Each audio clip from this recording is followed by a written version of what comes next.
Now, you may remember last Saturday was the Republican caucuses in Maine, and Mitt Romney was said to be the winner, with Ron Paul coming in second place.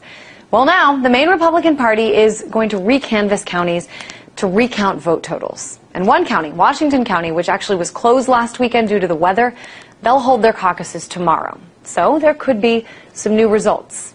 But the bottom line is this system, the process of choosing a presidential nominee, it's not working so well these days. We already had Iowa, in which Mitt Romney was announced the winner. It turned out Rick Santorum won.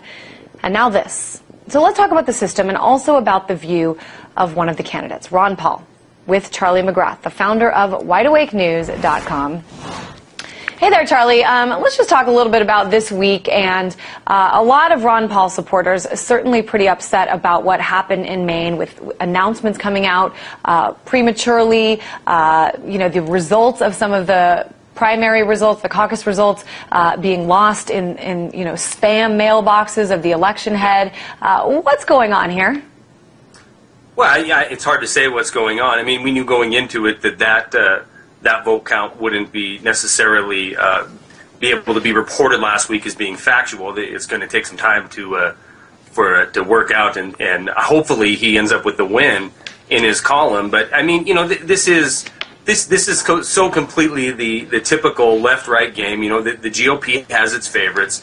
Mitt Romney needed a win really bad, so he went and spent a day there, and he was announced the winner. I think the good news is Ron Paul in 2008, his performance it wasn't even close to what we're seeing now in 2012. So even if he comes in second, even if he just remains in the middle of this pack of four, I think his support is growing because his message is legitimate, and it's the best thing for this country. And his message is certainly very different from sort of the standard line of the Republican Party. A lot of, kind of old school Republicans are a little bit uncomfortable by the idea of Ron Paul, not just by his message, but the fact that he is unwilling to preach what they want him to preach.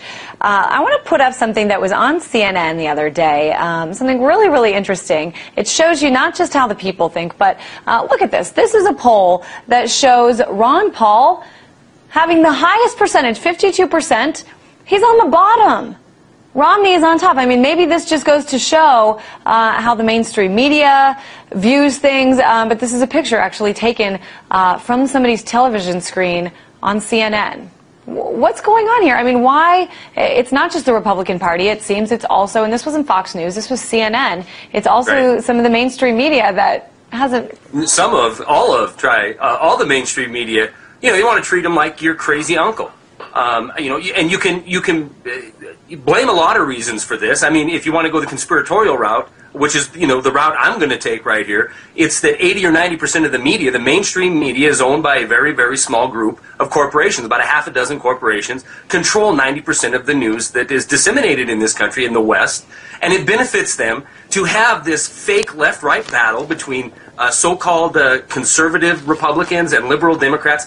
But, Christine, we know that there's absolutely no difference. You talked about some of the topics that were up this week. We're talking about abortion, gay rights. These things are important. I'm not trying to belittle these things, but the fact of the matter is we're still engaged in the longest military engagement in the history of this country. We borrow 40 cents of every single dollar to fund this military expansion, and there's only one candidate in the perceived left or perceived right that is speaking against this, and that's Ron Paul. We have not declared a war in this nation since 1942, but for the last decade, basically for the last 2 decades, we have been on a constant war footing. He's the only one with the message of, we need to bring our troops home, we need to have sound money, we need to get our own house in order, and stop playing policemen around the world.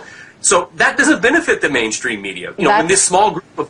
That's not even talking about another big issue, which is the economy. Not to go mainstream on you, Charlie, but I want to actually quote something, I'm going to say it, that Sarah Palin said recently.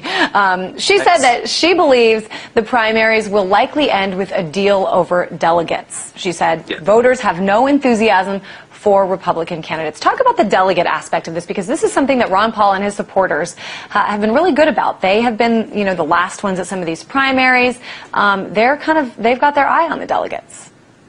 Well, I'm not a complete expert on this process, but I do know that is his goal. He knows he's not going to win. Everybody knows he's not going to be the nominee for the Republican Party to run for president. But I believe what he's trying to do is try to amass enough delegates that he will have a voice in helping shape policy that is a sane policy. So I think, for what he can hope for, the money that he has, I think that the best, from his point of view, the best thing he could do is keep on spreading his message, amass delegates, and then maybe interject some sanity during the convention, and maybe be heard, and maybe speak on behalf of the American people on some of the topics that we've covered here today. Certainly, no matter what we see in the polls, that message has really, really had a hand in shaping, changing even the discussion during this primary season. And I think it's an important one not to be ignored. Charlie McGrath, founder of WideAwakeNews.com.